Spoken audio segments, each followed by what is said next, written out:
funeral y despedida a Antonio Tejero, quien secuestró la democracia en España. El protagonista del golpe de Estado fallece el mismo día en que se destapan los secretos del 23F. Seguimos. Tejero muere. Se va el último patriota, un hombre de honor. Pero con él muere el franquismo. Decenas de jóvenes le homenajean brazo en alto y cantando El cara al sol.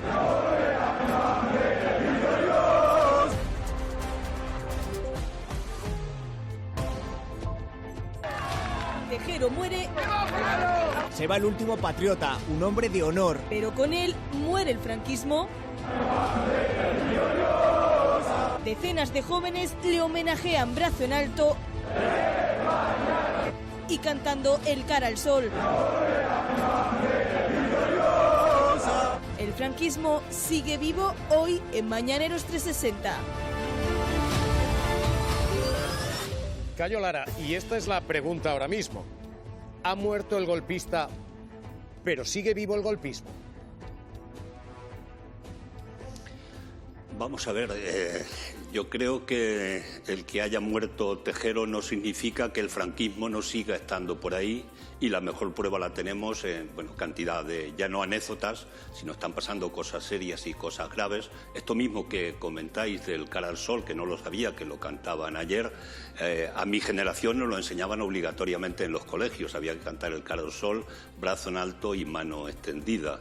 Hoy parece que esto lo están cantando de otra manera, y yo creo que hay muchos jóvenes ignorantes que no saben lo que significó el franquismo y la dictadura, que se dejan arrastrar por los salvadores de la patria de siempre, los salvadores de la patria de la dictadura, y los que se vienen a autoelegir como los futuros salvadores de la patria de nuestro país, todo montado sobre una inmensa falacia. El franquismo sigue estando ahí porque dejó una huella muy importante, sobre todo con el miedo en el tiempo que vivimos. Hay una anécdota que, si me permites, os la quiero contar, porque me hacías una pregunta anterior de cómo viví yo directamente aquel 23F. Yo era joven, era entonces concejal de aquí del Ayuntamiento por el Partido Comunista de España, el Ayuntamiento de Argamasilla de Alba. Y aquella noche, la noche del 23F, cuando ya nos enteramos del golpe y de que Tejero estaba en el Congreso con guardias civiles armados y que habían tomado el Congreso, nosotros nos fuimos aquí, todos los compañeros y compañeras y camaradas, nos fuimos al Ayuntamiento a defender a nuestro alcalde y a defender la democracia, sin más historia. Allí nos metimos y allí estuvimos hasta que salió el rey a la 1 y dio la noticia de que el golpe finalmente no había cuajado. Al alcalde, que había nuestro, tuvo llamadas telefónicas, le amenazaron de muerte directamente en aquellas llamadas, y muchos de aquellos pues siguen estando todavía aquí en la cabeza de alguna gente y en las ideas de alguna gente, y la mejor prueba la tenemos cuando estos que dicen que entrarían en televisión española, yo creo que de las más democráticas y plurales que hemos tenido en la historia de la democracia, y lo digo con todo el debido respeto a los anteriores, pero que dicen de entrar con el lanzallamas o entrar con el motosierra o entrar incluso con la bomba atómica, como dijeron últimamente. No me enrollo más, pero quiero decir cómo vivía aquel 23F. Aquel día Comisiones decidió convocar para la mañana siguiente un paro rápido, los trabajadores y trabajadoras. Nosotros salimos unos cuantos equipos de aquí de gente del pueblo y nos fuimos a los pueblos de al lado. A mí me tocó La Solana, estuve en La Solana, y una anécdota que quiero contar, que es el miedo que le habían metido a la gente durante aquellos 40 años de dictadura. Adolfo era un camarada de allí de La Solana, y de madrugada llamamos a su puerta para decirle que se viniera con nosotros a la plaza, que íbamos a repartir octavillas a los trabajadores que iban a trabajar, para que pararan media hora en queja y en protesta por el intento de golpe de Estado. Adolfo no abría la puerta, pero de pronto alguien escuchó que sonaba una de las persianas, y entonces ya le dijimos: Adolfo, que somos nosotros, que estamos aquí. Esto de madrugada, en la madrugada del 23 de febrero. Adolfo estaba pues acojonadito. Al final nos fuimos a la plaza, repartimos las octavillas a los trabajadores, e incluso hubo algún trabajador que contestaba: ¿qué golpe es el que ha habido? Porque el pobre había venido cansado de trabajar, se había acostado y no se había enterado de la que se organizó el intento del golpe del 23 de febrero. Bien, y dicho todo esto, ese miedo quedó ahí. no fue un miedo casual, ahí está la historia y ahí están los 40 años de dictadura, ahí están los asesinatos del franquismo, ahí está toda la limpieza que organizaron con los profesores, con todas las fuerzas de la cultura, las fuerzas políticas, la involución y los 40 años de dictadura, que yo creo que tuvieron algo que ver. Luego después en una parte del poder económico real de nuestro país, en la influencia de que el rey tomó la decisión en último momento de ponerse frente a los golpistas. Es decir, el rey no lo hizo solo por una decisión personal, obviamente, y yo soy de los que piensan que ahí detrás estuvo una parte muy importante del poder económico que quería ir a la Unión Europea y no querían presentarse allí todavía con una nueva dictadura renovada el 23 de febrero. En fin, perdonar que me haya extendido tanto, pero el franquismo se quedó en este país, sociológicamente está ahí, se metieron en los armarios y desgraciadamente ahora están saliendo sin razones como siempre, pero en definitiva con un planteamiento de odio a la sociedad que desde luego hay que combatir con todos los medios que podamos porque no queremos volver ni un paso atrás a lo que significó todo aquel periodo de la dictadura. Hay una lectura que usted conoce bien, señor Lara, y que llama la atención. Con los documentos que se han desclasificado, la lectura parece de élites. La lectura es grandes militares siendo frenados por el gran jefe de Estado y parece una batalla de cúpulas. Lo cierto es que la calle estaba parando aquella dictadura y aquellos tiempos. Y había habido extraordinarias huelgas de obreros, y había habido extraordinarias movilizaciones en la calle, y había habido movimientos que dejan una pregunta. Señor Lara, ¿esto lo para el rey? ¿O esto, aunque el rey se hubiera puesto del lado del golpe, no habría prosperado, lo habría parado la calle? Yo soy de los que piensan, no lo sé, lo de la calle yo tengo una duda razonable porque cuando se sacan los tanques en una ciudad como Valencia y cuando si todas las capitanías generales se hubieran puesto a una y el rey, que de alguna manera pues era el jefe del Estado y por tanto representaba y controlaba, debía controlar a las capitanías generales, yo creo que hubiera habido mucha sangre en nuestro país. De hecho, yo tal vez por la memoria histórica que me habían trasladado nuestros anteriores camaradas y compañeros de lo que vivieron en la Guerra Civil Española y en el golpe de Estado del franquismo y la siguiente Guerra Civil, cuando nos enteramos del 23 de febrero, lo primero que hicimos fue coger todos los archivos, los carnets de los militantes del partido, de todo eso, esconderlos, guardarlos y llevarlos a un sitio donde no fuera posible que le pudieran identificar. Es decir, teníamos un miedo real porque teníamos antecedentes. Yo creo que el rey efectivamente es la persona que, no sé si es que lo subieron o intentaron subirlo en un barco en el que no le hizo ascos en un momento determinado, pero que después tuvo que entender que aquello era un camino que no tenía retorno, y yo sigo pensando, soy de los que piensan que el poder económico real, que sí apoyó al franquismo plenamente en el golpe de Estado del 36, como la Banca Marx, por poner un ejemplo, en este caso concreto una parte muy importante del poder económico no estaba por la labor de volver a la dictadura, y eso tuvo que influir muchísimo en lo que fue la decisión final que adoptó el monarca. Y no digo ya solamente para defender su propia casa real, porque yo creo que también alguien le tuvo que hacer pensar que probablemente en el paquete que se avecinaba con una nueva dictadura, probablemente la monarquía no estaba dentro de los parámetros algunos. Cayo Lara, excoordinador federal de Izquierda Unida, le agradezco de verdad que haya estado aquí con nosotros. Cuídese, le mando un abrazo muy fuerte. A vosotros por seguir vivos, públicamente también para seguir defendiendo la verdad. Ya sabéis que yo soy de los que opinan que si nos viene un tiempo con toda la comunicación en manos de una gente determinada, la libertad de la democracia y el pluralismo se acaba en nuestro país. Pues no se preocupe que hay quien está intentando y con ganas. Cuídese, un abrazo. Un abrazo, que vaya bien. Llama la atención este relato y os lo planteo, el de, al final, todo acaba en el dinero. El dinero cayó de un lado, cayó del lado de la democracia, dice Cayo Lara. El empresariado no quería presentarse como una dictadura ante la Unión Europea. ¿Aquello movió voluntades también? Yo ahí, fíjate, le estaba escuchando con enorme atención a Cayo Lara y creo que su hipótesis es muy interesante, pero yo creo que hay grandes fortunas en España, y alguna de ellas las conozco, que están dispuestos incluso a perder dinero, para coger y favorecer sus ideas. Yo he visto como aquí gente, bueno, de hecho, la Fundación Nacional Francisco Franco ha perdido millones de euros hace no tantos años para, por ejemplo, tener un canal de televisión que emitiese en TDT a gasto perdido. Es decir, da igual, esas grandes fortunas, aunque vengan mal dadas para ellos, van a gastar mucho dinero. Yo creo, sí. Adelante. No, rápidamente. Yo creo que hay dos tipos de fortunas. Los que hicieron fortuna siendo, digamos, fieles al régimen, porque el régimen al final, los que le protegían al régimen, me refiero a los empresarios que protegían al régimen de la dictadura de Franco, en fin, esos iban creciendo en España. Entonces, esos evidentemente no querían que el régimen de Franco, que la dictadura de Franco y quienes pudieran continuar con esa dictadura de Franco, pues desapareciera.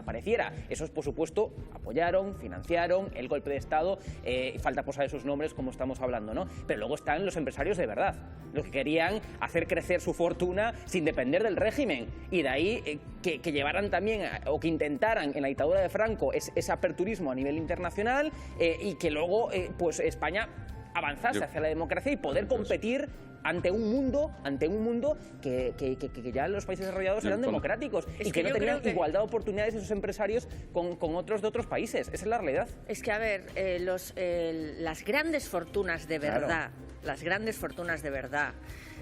pongamos las del IBEX 35 en estos momentos, nunca ponen todos los huevos en la misma cesta.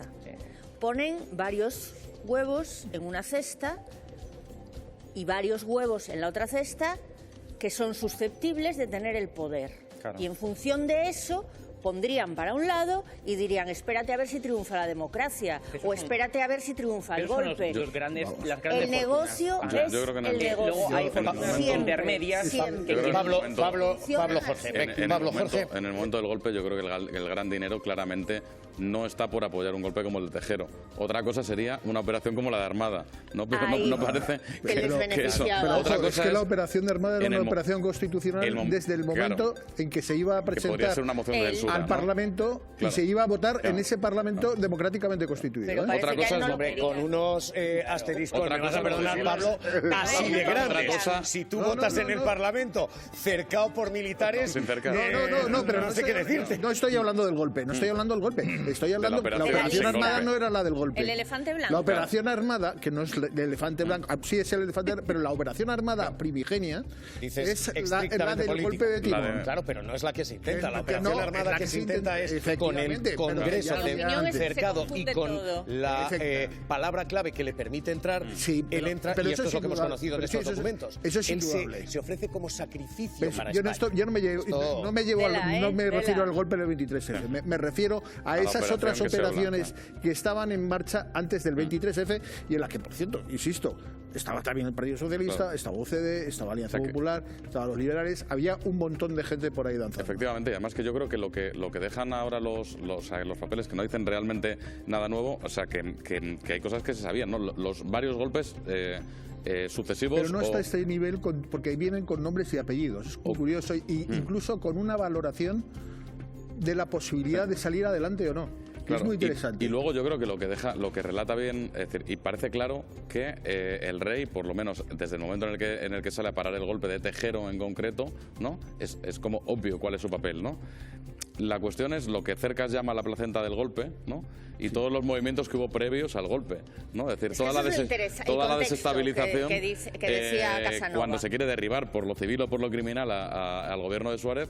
¿Y quién alimenta a base de equívocos, de comentarios, de conspiraciones, de dinero, de titulares en los medios, una situación en la que se hace imposible para Suárez, ¿no? Sí, evidentemente, y además eso sí que está ya ampliamente documentado en varios libros, entre ellos el de Paul Preston, y hay varios más en el que se habla de esas conversaciones. Y he dicho una cosa a Paul Preston que es muy interesante, que esa cosa del rey de dar siempre o dar a entender a su interlocutor siempre que estaba de acuerdo con él, y eso que efectivamente efectivamente ahí sí pudo haber muchos equívocos de gente que pensó que efectivamente el rey estaba de acuerdo con un golpe. Incluido el propio Suárez, lo contó Pilar Urbano en uno de sus libros, también. Incluido el propio Suárez, ¿cómo me has metido en esto?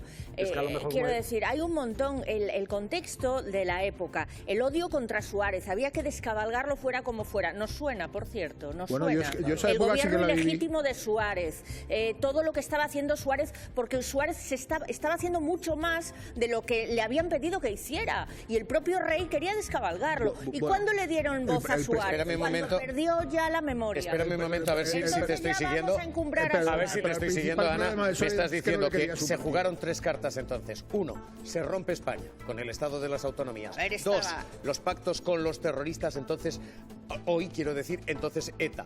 Y 3, el fantasma del comunismo que ahora mismo vuelve a agitarse. Me estás diciendo que estamos rimando con aquella época. Tarradellas en Cataluña. Tarradellas en Cataluña. Vuelve como presidente.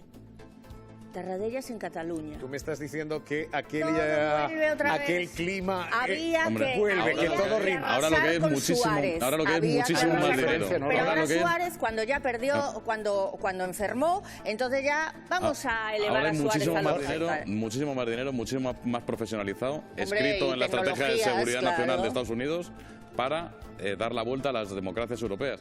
Porque ahora las democracias no mueren con un golpe de Estado militar, mueren como la de Orbán, mueren como la de Erdogan, mueren como la de Trump. Yo creo... Y no hay que olvidar una gran diferencia, que entonces seguramente lo más efectivo para acabar con la democracia era utilizar a los guardias civiles, al ejército, a los tricornios, y que hoy, si alguien quisiera acabar con un gobierno legítimo, seguramente no tendrían que ir armados al Congreso, porque con Elon Musk y con algunos jueces, pues a lo mejor te hacen el apaño. Yo creo que las exageraciones... Esto es primero, que estamos en un contexto eso es como han derivado. Chema, no veo a Elon Musk acabando con la democracia en España. No lo veo. Pero si han intervenido en cada elección que ha habido en la Unión Europea, han intervenido ya. Termino. Creo que con la ayuda de Putin. Creo que Elon Musk hace mucho daño a la democracia en España y a nivel mundial, permitiendo y no solo Elon Musk, en lo que es un medio de comunicación de masas como lo que es X, ya no una red social, un medio de comunicación de masas. Pero hombre, no veo semejante peligro como para acabar con la democracia. Han intervenido en los procesos de Alemania, que es el principal país de la Unión Europea, de Reino Unido, en Rumanía, que ha habido elecciones hace poco. Elon Musk con su red social y con sus millones. Y que los golpes de Estado son judiciales. Sin disimular. Hay ciencias políticas de que los golpes de Estado hoy no son militares, sino que son judiciales. Y en América Latina, también a nivel económico, buena experiencia tienen. Sí, por supuesto. Por tanto, ese hoy lo que pasa es grandes oligarcas, grandes fortunas dispuestas a beneficiar a la extrema derecha, redes sociales en manos de esos oligarcas dispuestos a desinformar y a generar odio, y por supuesto algunos jueces, sistema judicial, que tampoco ve con malos ojos hacer política en vez de simplemente tomar decisiones creo y termino judiciales. Que el sistema democrático en España es maduro ya, está consolidado en España, es muy difícil acabar con nuestro sistema democrático, pero derrocar a un gobierno, resortes y contrapesos que tiene nuestro sistema democrático. Contrapesos y el Poder Judicial peca más habrá jueces que se pueden criticar. Mira lo que ha pasado con Mónica Oltra ahora. Otra vez, 3 veces. El Estado de Derecho, el sistema judicial como tal. Más que en Estados Unidos. El juez Peinado. Controlar la sala por la puerta de atrás. Jueces malos como el juez Peinado, desde luego. Pero señores, a ver, calma. Estáis excitados para ser 45 años después, Ana Pardo. Es que yo veo muchas similitudes en cuanto al contexto. Que decía Julián Casanova, y además es que muy bien dicho. O sea, cómo estaba la sociedad en ese momento, cómo estaba la política en ese momento, el Poder Judicial, las Fuerzas Armadas. Suárez. El Poder Judicial en aquella época tenía poca presencia, ¿eh? O sea, mira al Martín Pallín, que se quedó más solo que la... Bueno, más solo no había. Yo lo viví por edad. Claro. Esto no es ningún privilegio. Bueno, no te eches tanto sol. Pero es que lo viví. Efectivamente había mucha crispación, pero no es una crispación como la actual. Bueno. Y es verdad. ¿Cómo era peor? Había sobre todo, tiros. ¿sabes lo que había? fundamentalmente había asesinatos miedo. de la ultraderecha. Había miedo. Era una sociedad con miedo. Y miedo a volver a la Por ejemplo, cuando en la fiesta de los pueblos, ¿no? De pueblos pequeños como el mío, se cantan algunos, cantan Pedro Sánchez hijo de puta o Perro Sánchez hijo de puta, pues yo te aseguro que hay gente de izquierda que no se sienta a gusto, ¿eh? Y eso también es miedo. Y eso se ha visto este mismo verano. Porque aquí lo difícil no es que pase en Madrid o pase en grandes ciudades. En todos los pueblos de España hay gente de extrema derecha que ha sido capaz de cantar. A ver, es que la historia hay ahora mismo unos documentos destapados y hay otros documentos y otros audios que muestran qué pasó y cómo y quién se quedó fuera de juego. Esos audios son los que publicaba Televisión Española en el año 2001 y a los que accedía también el diario El País. Y es una colección de audios, no es solamente un audio en concreto, es una colección de audios que, insisto, escuchamos y vivimos así. Ya estamos ahí. Perfecto. ¿Puedo llamar a Valencia? No, Valencia he llamado yo ya. Bien. Pero empieza a moverte para que la unidad esa llegue lo antes posible. Pues hay que llamarle a este señor. Estemos en contacto contigo, ¿eh? Yo te diré, dame tu teléfono, ¿dónde te puedo cantar? ¿Hay alguna baja? Oye, mira, estamos aquí en las Cortes. Pero dame el teléfono de las Cortes, coño. Pero tú no lo sabes. Yo no lo sé, coño. Esto es lo que decía Tejero. Y entonces se pasa lista, capitanía a capitanía, y hay un factor, una capitanía y un nombre que hacen que esto no funcione. Y ese nombre es el de Sabino. El jefe de la Casa Real se niega a recibir armada en Zarzuela. Y el hecho de que cuando los capitanes llaman a Zarzuela, esas grabaciones han desaparecido, pero cuando llaman y se les dice aquí no está Sabino y aquel famoso ni se le espera, todo cambia. Y capitanía a capitanía, el golpe que iba a ser nacional se empieza a caer, empezando por la región militar número 1, por la Capitanía de Madrid. Dime, Diego. Venga, todo. Segunda región. Tercera. Cuarta. Quinta. La primera se lo está pensando. Seguramente Baleares y seguramente Canarias le van a decir al rey, a Armada, que apoyan que lo nombren presidente del gobierno. A Jaime. Y entonces ya estaría todo solucionado. Sí, pero llámale ahora mismo. Y a partir de ahí, capital, una lectura personal. La mujer de Tejero está fuera y está viendo lo que hay. Y el mensaje que se está trasladando a Tejero es: tranquilo, todas las capitanías están contigo. Pero no es verdad. En las conversaciones que se transcriben, en las que descubrimos ayer, se dice: ay, este pobre va a morir ahí dentro. Y ella llama a Tejero y ocurre esto. Carmen, estoy hablando con Antonio por el otro teléfono. Vaya, gracias a Dios. Está fenomenal. No puedo yo oírle. Hombre, pues voy a ver si puedes. Habla bien, un momento. Habla bien fuerte para que ella te oiga. Papá. No me oyes. Sí te oigo. Sí te oigo, sí te oigo. ¿Le has oído? Oye. ¿Qué? Nada más que dile, por Dios, que no haya sangre ninguna. No, hombre, no va a haber sangre, hija mía. No te... Sabe lo mejor que puede y que le queremos muchísimo a todos. La conversación desclasificada ayer dice: este se mantiene allí a vida o muerte. Pobre hombre. Este va a palmar, vamos, se dice. Pobre hombre. Tejero fue engañado. Lo que dice él. Por lo menos fue manipulado. Y es verdad que él lo ha asegurado y ha mantenido su relato toda su vida. Hasta ayer mismo, hasta antes de fallecer, él dice que él lo hizo porque actuaba en consonancia con el rey emérito. Lo cual yo no quiero decir que era su creencia. Era su creencia y la ha defendido firmemente hasta los últimos instantes de su vida. A ver, insisto, no conocemos algo que es básico y fundamental para conocer el papel del rey emérito, que es sobre todo lo que ha ocurrido ya no en el 23F, sino antes del 23F. O sea, no hay prácticamente documentos desclasificados de lo que ha ocurrido antes. Es decir, cuando se montó, cuando se fraguó la operación, el golpe militar del 23F. Con lo cual, hasta que no conozcamos esos documentos, es muy difícil hablar con lo que, pero con lo que ha salido, con lo que ha salido este miércoles, insisto, con lo que ha salido, podemos decir que el rey emérito, que el rey Juan Carlos I, no estaba involucrado en el golpe, sino que al contrario. Y que nunca un día de trabajo le ha salido más rentable. Y segundo, que parece... Que yo creo que el rey emérito hizo de la necesidad de virtud y que nunca un día de trabajo le ha salido más rentable. Porque ha tenido inmunidad para robar durante años y que incluso para que después de robar durante años pueda volver a España sin devolverlo robado. Había una convivencia entre Tejero y el rey emérito para que es una lectura un poco reducida de la cosa. Hizo de la necesidad de virtud. En fin, si todo el papel del rey es robar... No, eso queda un poco reducidito, ¿eh? Por supuesto. No, o sea, quiero decir, no solo ha sido robar. Hacer varias cosas a la vez. Que hizo una cosa tan poco importante como fue una transición. Hombre, empezó antes. Chema. Una anécdota, pero resulta que venimos de la anécdota, venimos de esa transición, afortunadamente. Que yo no he dicho solo que hizo los escándalos de robar, pero es que tampoco hizo solo el 23F. Yo he dicho que gracias al 23F ha podido hacer lo que le ha salido. Tenemos esto y tenemos ahora mismo abiertas varias claves. Una de ellas a esta hora clave, capital en el Congreso. A punto de caer el escudo social, el que debía proteger a los vulnerables, a punto de anularse.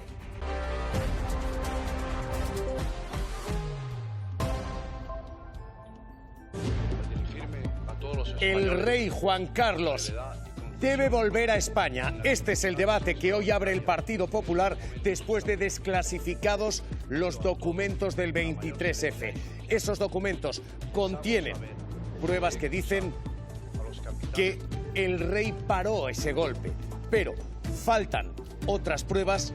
Estas son las que exculpan, que pueden inculpar al rey. No están sus conversaciones con Capitanía, no están sus conversaciones con Armada. No hay ni una sola evidencia de la trama civil, el dinero que financió el golpe.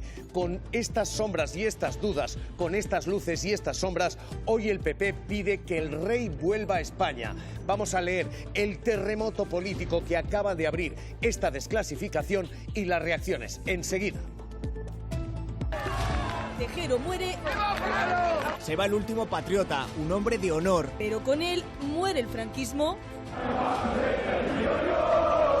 Decenas de jóvenes le homenajean brazo en alto y cantando El cara al sol. El franquismo sigue vivo hoy en Mañaneros 360.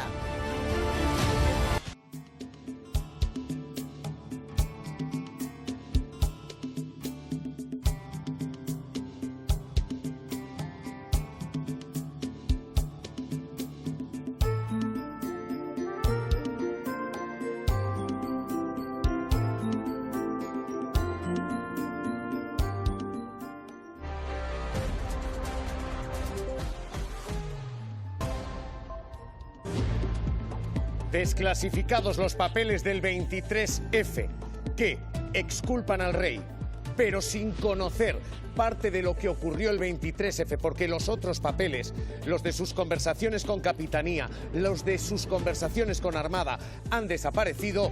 Con estas luces y estas sombras, esto es lo que pide el Partido Popular. Núñez Feijóo, que el rey Juan Carlos vuelva a España. Literalmente se dice que es deseable que el rey emérito regrese y que pase la última vida aquí con dignidad y en su país. Acaba de sumarse a esta petición Isabel Díaz Ayuso. Lo que ha dicho el señor Feijóo lo pensamos la inmensa mayoría de los españoles. Muchas gracias. El Partido Popular pide que el rey Juan Carlos regrese a España como gesto de justicia, dice Cristina Cañedo. Hay ahora mismo reacciones en el Congreso. Sí, después de ese mensaje del líder del PP en el que dice que sería deseable que el rey Juan Carlos volviese a España y pasase los últimos días de su vida con dignidad y en su país, el Congreso ha reaccionado. Los distintos grupos desde el Gobierno le dicen que nadie le ha impedido venir, que es una decisión suya, únicamente suya, y sí reconocen esa recapacitación de Alberto Núñez Feijóo, que hasta ahora decía que esa desclasificación era una cortina de humo y que ahora ya lo ve como algo útil. El resto de grupos considera que si Juan Carlos I vuelve a España debería dar explicaciones. La decisión del rey emérito de si regresa o no a España depende exclusivamente de él. El Gobierno nunca le ha impedido y nunca le ha denegado la entrada a España, que de hecho viene a España cuando así lo decide. Y también es una muy buena noticia que el señor Feijóo, que ayer decía que la desclasificación de los papeles del 23F era una cortina de humo, pues hoy vea que son útiles. Entonces creo que esa rectificación es de sabios.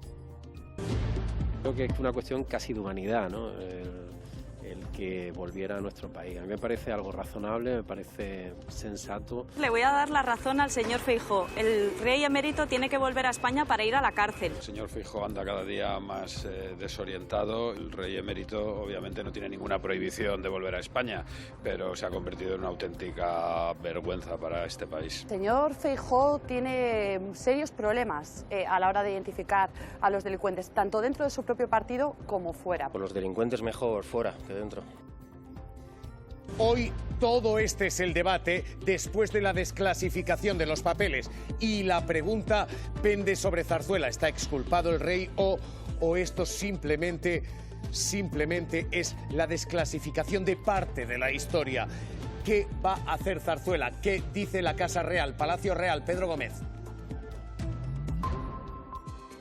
Pues desde Zarzuela se mantienen en la misma línea oficial, que si hace 5 años Juan Carlos de Borbón se fue de España fue por una decisión personal y será otra decisión personal, la de Juan Carlos, la que le haga volver cuando y como quiera. Pero eso sí, recuerdan que su salida del país fue por sus problemas económicos, financieros y legales y que su regreso tendrá que estar vinculado a no dañar la imagen de la institución ni a perturbar el reinado de Felipe VI. Lo que se ha desclasificado arroja luces sobre el rey Juan Carlos, pero deja también muchas sombras. Lo que se ha desclasificado dice que Zarzuela impide que los golpistas entren en Zarzuela, tengan la legitimidad de la corona. Dice que frenan el golpe y el rey Juan Carlos lanza un mensaje después de su comparecencia en televisión a esos mismos militares. No cuentan con mi aval, seréis responsables de una guerra civil, dice. Juro que ni abdicaré la corona ni abandonaré España. Quien se subleve está dispuesto a provocar y será responsable de ello una nueva guerra civil. No dudo del amor a España de mis generales. Por España primero y por la corona después, te ordeno que cumplas cuanto te he dicho. Pero las sombras todavía están en el aire, porque no se ha desclasificado las conversaciones del rey de la Zarzuela con las capitanías generales, con las 11 regiones militares que se rebelan, porque ya no están en el CSIC, porque ya no existen. Tampoco se revelan las 2 conversaciones que el rey tiene con Armada, el que en aquel momento encabeza el golpe. La primera el 6F, el 6 de febrero, antes del 23F, en Baqueira Beret. La segunda, la conversación que tiene un año después del golpe, en la que, según estos papeles desclasificados, el rey pide que no se salpique a la corona. Y tercera clave, que tampoco se desclasifica: ¿quién puso el dinero? ¿Qué fortunas? ¿Qué trama civil hubo detrás de todo esto? Las luces están, las sombras también, dicen los historiadores. No me imagino en 1981 a Telefónica interviniendo las llamadas del rey. Cuando acabó el golpe, esas llamadas se hicieron unas copias y esas copias desaparecieron. Es absurdo que esté detrás de un golpe. Si contribuía algo, darles, quizás sin querer, Armada y Milán Stellenbosch la posibilidad de pensar que gozaban de su aprobación. Esta es ahora mismo la clave. ¿Qué papel jugó el rey? Sigue siendo todavía algo entre signos de interrogación. Los documentos dicen fue él quien frenó el golpe y dicen algo más, que los militares tomaron nota y prepararon otros 2 golpes de Estado que nunca llegaron a ejecutarse después del 23F. Entre ellos, lo que se decía es había que corregir un error, dejar libre al Borbón. Primer fallo, dejar al Borbón libre y tratarlo como si fuese un caballero. El rey seguirá adelante en su intento suicida de tener un gobierno con los socialistas. Es, por tanto, un objetivo abatir y anular. Pero atención, porque entre lo desclasificado, la mirada ahora está también a los servicios secretos. Se detallan documentos que están siendo desmentidos por algunos de sus autores. Capital. Este es un documento atribuido al Partido Comunista, en el que el Partido Comunista decía que la fábula de que Juan Carlos había sido parte del golpe la había fabricado la ultraderecha. Los comunistas dicen teóricamente esto, pero el Partido Comunista, Marta Ita, está desmintiendo esto, dice nada de esto consta en nuestros archivos. Pues eso es, Javier, ese papel no existe, es lo que aseguran desde el Partido Comunista Español. Su secretario general, Enrique Santiago, dice que han buscado en los archivos del partido y que no han encontrado ni rastro de esa nota en la que supuestamente los comunistas alertaban a la monarquía del intento de golpe de Estado. Aseguran que Juan Carlos I conocía de primera mano que había producido un golpe de Estado, que era consciente de lo que iba a pasar, pero que estaba esperando para ver si había éxito y así actuar. Aseguran que estamos ante una operación de blanqueo del rey emérito. Nos ha sorprendido incluso ese documento desclasificado sin firma que habla de una nota del Comité Central del Partido Comunista de España. Hemos verificado en los archivos históricos del partido, esa nota no existe. Nos parece que no tiene ninguna base sólida, al menos ese documento. Entre las sombras y lo que todavía no se desvela de aquel 23F es lo que se desclasifica solo parcialmente. ¿Quién pagó? ¿Quién fue el poder económico y la trama civil que estuvo detrás? Porque se han desclasificado papeles como estos, pero cuando se habla de la financiación del golpe, las familias que lo pagaron aparecen tachadas, como están viendo. Hoy los historiadores, lo hacía aquí Julián Casanova, dicen esto sigue siendo algo oculto. En plena época ya del audiovisual, en la modernización, en el 81, no vamos a tener datos para saber quién financia eso, cuál es la trama civil, que Juan Carlos no estuviera allí. No estoy diciendo que él es responsable, estoy diciendo que me extraña muchísimo que no lo supiera y estoy diciendo que me extraña muchísimo que el servicio de inteligencia estuviera para otras cosas en vez de para parar golpes. Todas estas son las consecuencias de la desclasificación de los secretos del 23F, que ocurren el mismo día en que ha muerto el golpista que secuestró la democracia, Antonio Tejero, un hombre que aparecía por última vez así, en la exhumación de Franco, en el cementerio de Mingo Rubio, arropado así como ven en la calle y defendiendo el golpe de Estado hasta el último minuto, también en los cuarteles, donde se brindaba por él, donde se hizo gala de ese golpismo hasta el último minuto.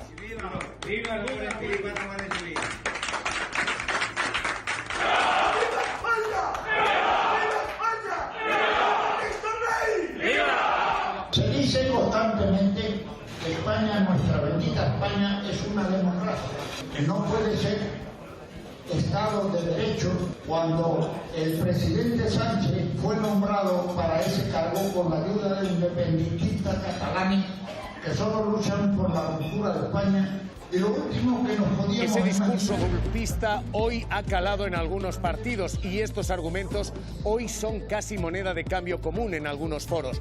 Pero lo cierto es que a esta hora es un punto final en la historia. Despedida y cierre de Antonio Tejero en Capilla Ardiente en estos momentos. Pablo Collantes. Acabamos de hablar con uno de los allegados de la familia, Javier, que nos contaba que tanto Tejero como sus hijos tenían la voluntad de que descansara junto a su mujer en Málaga, después de conocer precisamente esos documentos desclasificados del 23F en los que leemos conversaciones de su mujer que no por coloquiales son menos importantes. En las horas siguientes al fracaso de esa operación habla de un hombre obsesionado con este golpe, se plantea incluso ir megáfono en mano al Congreso para frenar a su marido, y esto dibuja, perfila bien a este hombre de 93 años que ha estado durante toda su vida comprometido con el régimen, con el franquismo, que después de su paso por prisión seguía defendiendo a la dictadura y que hoy precisamente es exaltado como un héroe en los grupos más radicales de la ultraderecha. Que han dejado a mi marido tirado como una colilla. ¿Que yo le he dejado? Que han dejado ejército, que el ejército estaba detrás, que le han dejado tirado como una colilla. Mira, hija mía. Yo, ojalá pongan petardos en todos los cuarteles. Espera, Carmen, tranquila. Que le han dejado tirado, es un desgraciado. Ese funeral ahora mismo despierta todas las alertas porque los grupos neonazis están convocándose para celebrar la despedida y dar el último adiós a Antonio Tejero. El cielo acoge con toda su gloria un nuevo lucero. Se va el último patriota, un hombre de honor. Descanse en paz. En un funeral que se va a celebrar esta tarde, Mireia Bausauli. De momento aquí frente al tanatorio no hay ningún grupo concentrado, sí que en el lugar de la capilla ardiente hemos escuchado algún grito aislado de viva Tejero, pero también gritos de fascistas. Aquí el funeral empezará sobre las 7 de la tarde, la familia ha querido que sea una ceremonia íntima y privada, después los restos de Tejero viajarán hasta Torre del Mar, en Málaga, su ciudad natal. Allí también se encuentran los restos de su mujer, Carmen Díez. Y hoy esta es la pregunta que queda en la calle. ¿Ha muerto el golpista? ¿Ha muerto el golpismo? Porque lo que hemos visto en las últimas horas, esto anoche a la puerta del Bernabéu, es esto.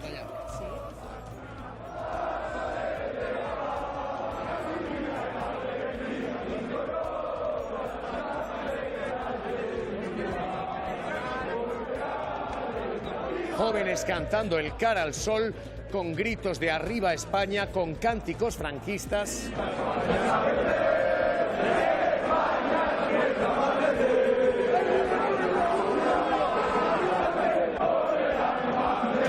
Que se han repetido en el interior del estadio con saludos fascistas. Alberto Herrera.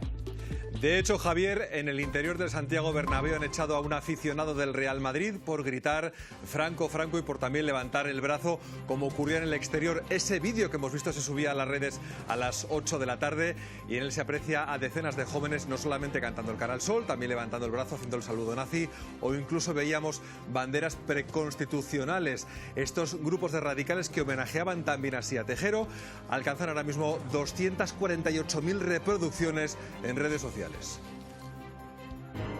Mientras Antonio Tejero asaltaba el Congreso, el teléfono de su mujer echaba humo. Carmen Díez Pereira recibía multitud de llamadas. Ella quería saber si Milans del Bosch, el capitán general de Valencia, iba a venir a Madrid a apoyar a su marido. Pero esa respuesta no llegó. ¿Cómo voy a estar tranquila, por Dios? Si le han dejado tirado como una colilla, por Dios, si es indigno. Hija de mi vida, ¿has visto qué asco de ejército? Su obsesión era hablar con él y al no poder se ofrece ir al Congreso. En algún momento hasta le proponen grabarse un mensaje con un megáfono y ponerlo en el exterior para que se rinda. Qué desgraciado, tanto amor a la patria, tanto darlo todo, mira cómo le han engañado. El tonto desgraciado, lo han dejado solo para no variar. Su mayor miedo era que lo mataran. Tú que le conoces bien, el tonto. Carmen. El tonto. Quédate tranquila. ¿Cómo me voy a quedar tranquila? Mira, espérate un momento. Si van a entrar y le van a matar. Entre todas las llamadas hay una en la que le dicen que les ha llamado la viuda de Franco para darles esperanzas y apoyos. Nos ha llamado esta Carmen Polo, esta artista, y en fin, dando esperanzas y todo. Y lo que necesitemos, que la llamemos. Es horrible, lo han dejado tirado como una colilla. Ofreciéndoles medios para seguir adelante con el golpe de Estado. A esta hora, reacciones y una pregunta: ¿debe volver el rey a España o no? ¿Está o no está exculpado el rey Juan Carlos? Esas reacciones están llegando desde la política hasta el empresariado. el día es de hablar del agradecimiento y lo que significa la corona para lo que es el entramado institucional en España. No es entrar si bien, si tal, yo creo que son debates terriblemente accesorios que no vienen en estos momentos en situación cuando realmente la gran noticia es esa, porque cuántas veces ha puesto previamente en cuestión si era, si no era, si estaba, si no estaba. Es el debate que ha abierto hoy el Partido Popular y Núñez Feijóo. En fin, debate y una pregunta que incomoda a historiadores y a quienes han estudiado, pero que ahora mismo es la pregunta sobre la mesa. ¿Debe volver o no el rey? Hoy, Paul Preston, aquí. Yo creo que sería peligroso dejarle volver. Sería dejarle erigirse en un monumento para la ultraderecha que quiere, o sea, destrozar la monarquía.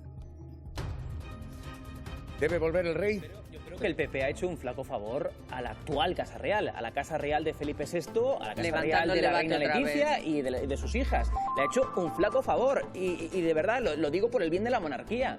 Porque quien no quiere que regrese el rey emérito a España no es ni Pedro Sánchez, que insisto, a nivel de estrategia política se la bufa a Sánchez, que esté el rey emérito como que no esté el rey emérito, e incluso hasta le puede beneficiar que es el rey emérito porque se genera un caldo de cultivo en España, incluso hasta favorable, en la opinión pública me refiero, favorable a Pedro Sánchez. O sea, a quien más le molesta y a quien sobre todo tiene que responder la pregunta de si quiere que vuelva el rey emérito o no, se llama Felipe VI y se llama la reina Leticia. Bueno, y esa se es la llama realidad. el rey emérito. Y yo soy el primero que quiere la estabilidad de la monarquía en España, por mucho que me defina y soy republicano, pero creo que en España se había el rey, la monarquía. En parte. Que el rey ha cometido los delitos que ha cometido y aquí no se le ha investigado y no se ha sentado en un banquillo y no ha devuelto la fortuna. Sí. Y fortuna que diarios tan poco sospechosos de ser panfletos como el New York Times cifraban en 1.000 millones de dólares. Con lo cual, claro, eso es lo que necesitamos saber. Esos son los papeles que a mí me interesa que se desclasifiquen. Y no sé si el rey tiene que volver o no. Hombre, yo creo que sería un follón que se muriera fuera. Primero que haga lo que quiera. Porque es rey todavía que haga lo por ley. Que legalmente puede venir cuando quiera. Pero eso que quede muy claro, que Feijóo no tiene quiera. Que pedir que vuelva porque claro, puede volver cuando le dé la gana. Y parece mentira que Feijóo todavía no se haya enterado. Si el rey vuelve, que yo no sé si quiere volver, porque claro, si vuelve a España a lo mejor tiene que tributar aquí y pagar Hacienda. Lo que sería muy interesante es que devolviese el dinero que ha robado y que quiere que pasen a manos de la infanta Cristina, de la infanta Elena, sin al final pedir ni siquiera perdón por haberse aprovechado de su puesto como jefe de Estado. Hay ahora mismo todo un debate abierto y toda la, bancada parlamentaria está hoy respondiendo a esto. Debe volver el rey. Ha sido exculpado con lo que hemos conocido, con esos documentos liberados del 23F. Acaba de hablar Paje y dice: Pero ha muerto Tejero y al mismo tiempo han muerto las teorías de conspiración contra el rey Juan Carlos. Y es una buena coincidencia. Y me alegro sinceramente por él. Alfonso Pinilla, historiador, autor del libro El laberinto del 23F. ¿Qué tal? ¿Cómo está? Muy buenas tardes. Hola, buenas tardes. Muy bien, un placer. ¿Cómo lo lee usted? ¿Los documentos que tenemos exculpan al rey o aquí falta todavía documentación? Bueno, es una documentación que no cambia el relato de lo ya investigado por historiadores y avezados periodistas a lo largo de los últimos años. Es una documentación, por tanto, que no aporta nada sustancial ni cambia nuestra interpretación.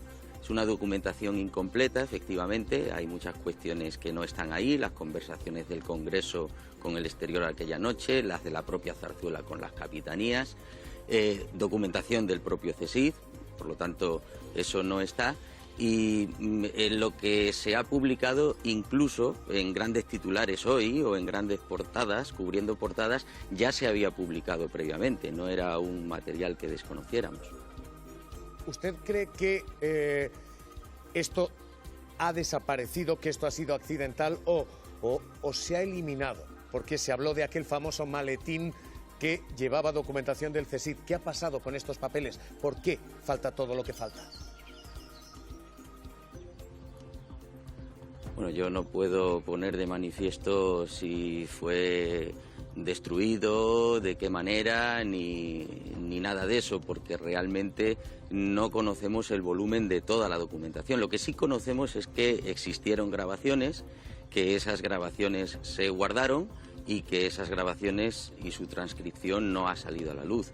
Evidentemente es un asunto muy complejo, muy delicado, hay que contextualizarlo bien, hay que tener en cuenta cómo era aquel momento, el entramado de líneas políticas, civiles, militares que estaban antes del 23F, y por lo tanto es una cuestión tan compleja que me parece que no puede sujetarse a comentarios frívolos. Desde ese punto de vista creo que siempre es una buena noticia que se desclasifiquen documentos, pero con el rigor necesario y oportuno. Por eso es necesaria una ley de secretos oficiales que sistematice esa desclasificación. Por ejemplo, muchos documentos no tienen autoría, no tienen fecha, no tienen contextualización. Eso no es un material para establecer ninguna verdad histórica. Algunos de ellos están tachados. La trama civil y sobre todo la financiación de esto se ha desclasificado, sí, pero se ha redactado, se ha tachado. Bueno, es normal que se haya tachado. También cuando la CIA desclasificó sus documentos, muchos de ellos estaban tachados.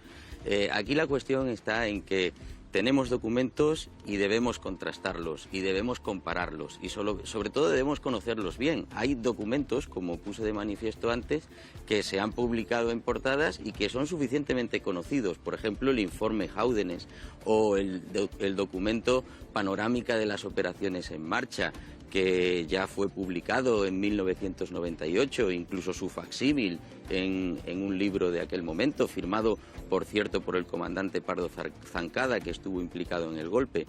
Le quiero decir con esto que muchas de las exclusivas que se están dando hoy ya fueron publicadas hace 20 años. Pues Alfonso Pinilla, historiador, autor del libro El laberinto del 23F, un placer escucharle aquí, cuídese, le mando un abrazo. Un placer. Gracias. Gracias. Y la pregunta sigue ahí, la pregunta sigue sobre la mesa. ¿Esto es suficiente para que el rey vuelva? ¿Esto tiene algo que ver con el exilio del rey? No tiene nada que ver, y yo sigo insistiendo en que Feijóo se ha metido en un charco él solo, que yo no sé quién le asesora, porque por un lado ha metido un compromiso a Felipe VI, que es el que realmente decidirá. En caso de que el emérito quisiera volver con toda su fortuna a cuestas, es decir, con todas las condiciones de cualquier español, eso que piden tanto los de Vox, en caso de que quisiera volver, sería Felipe VI el único que podría decir ven o no vengas, porque al gobierno le da exactamente lo mismo.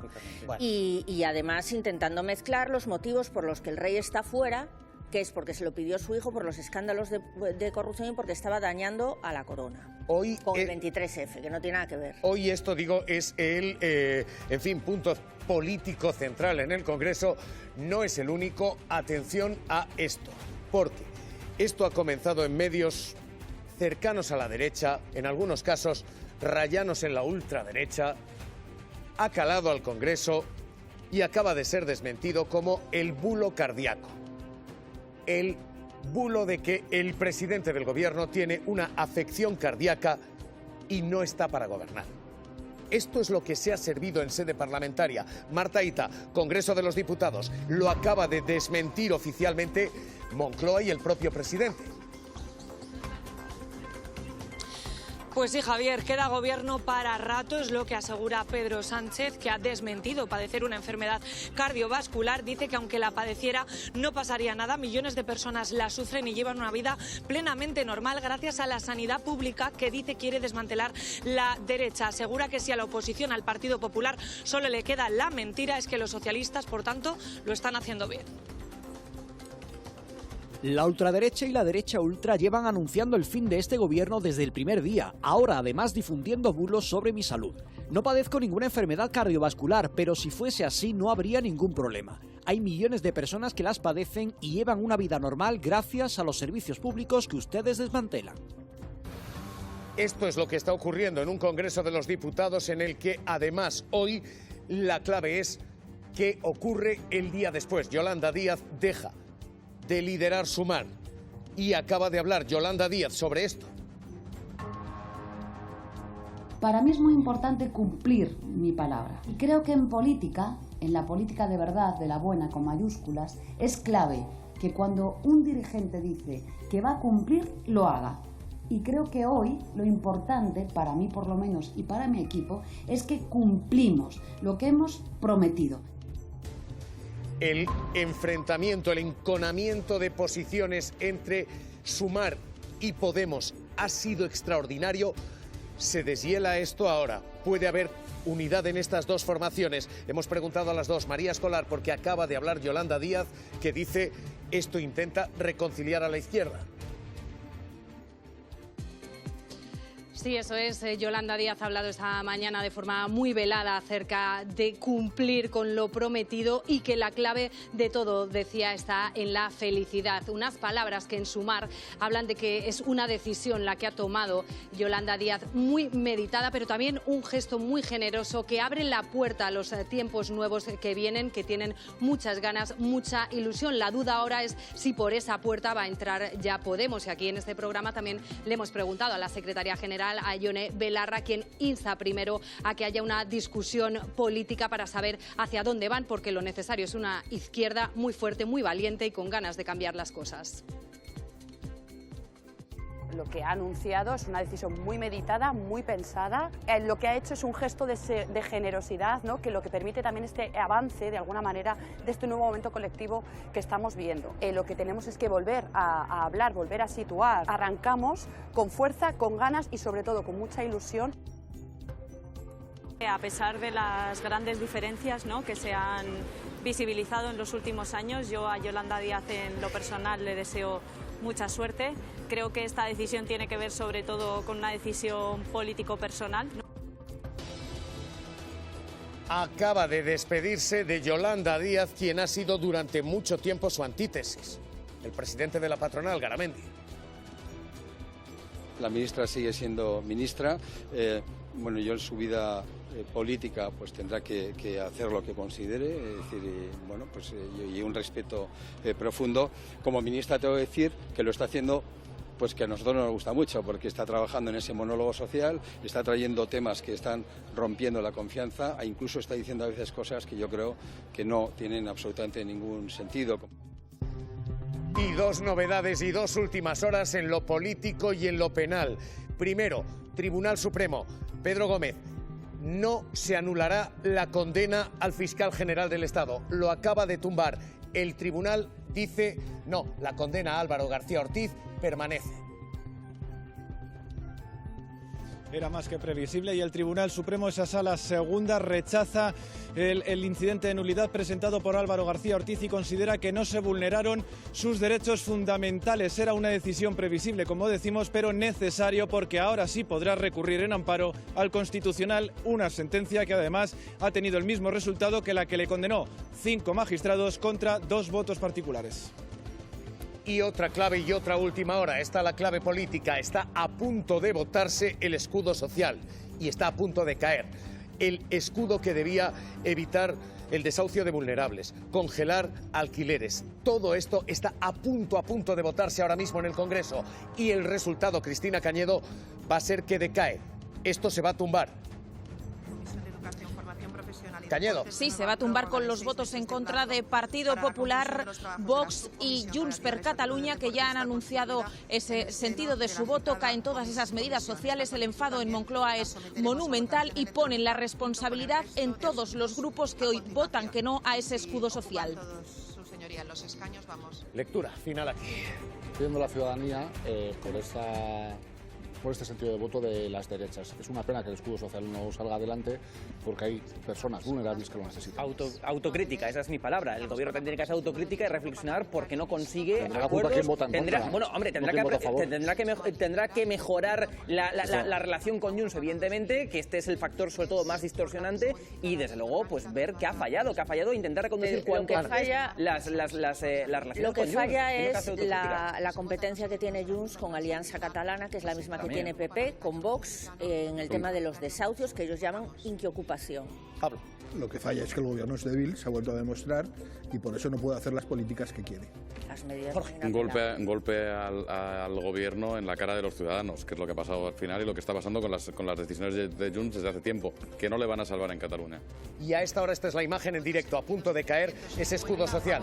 Esta es la votación en directo. Contra 183, ninguna abstención, no se aprueba la proposición no de ley.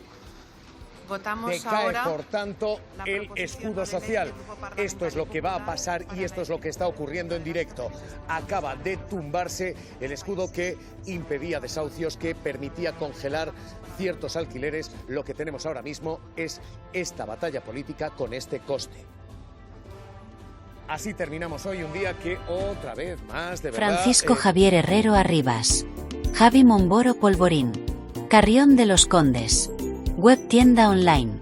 Momboro Moda Capricho. momboromodacapricho.com. Artículos personalizados Momboro Polvorín. momboromodacapricho.com. Inicio Momboro Modas tienda novedades. Visita mi web. También catálogo en WhatsApp. +34 664 828 044. Atención personalizada a cada cliente. Sin sistemas ni robots. Teléfono y WhatsApp +34 688 776 781. Contacta conmigo sin ningún compromiso. Estaré encantado de atenderte. Muchas gracias. Francisco Javier Herrero Arribas. Javi Momboro Polvorín. Carrión de los Condes. Online store. Momboro Moda Capricho. momboromodacapricho.com. Personalized items Momboro Polvorín. momboromodacapricho.com. Home Momboro Modas shop new arrivals. Visit my website. Catalog also available on WhatsApp. +34 6648 28044. Personalized attention for each customer. No automated systems or robots. Phone and WhatsApp +34 688776781. Contact me with no obligation. I'd be happy to assist you. Thank you very much. Servicios. Diseño gráfico y multimedia. Creación y mantenimiento de páginas web. Diseño de moda exclusiva a capricho. Clases de informática presencial y online. Logotipos, folletos, carteles, vídeos, publicidad. Retoque y reparación de fotografías. Edición y montajes de vídeos personalizados, eventos, cumpleaños. Carteles y vídeos, asociaciones, redes sociales.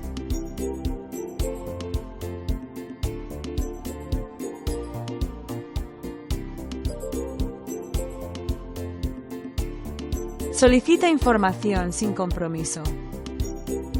Muchas gracias.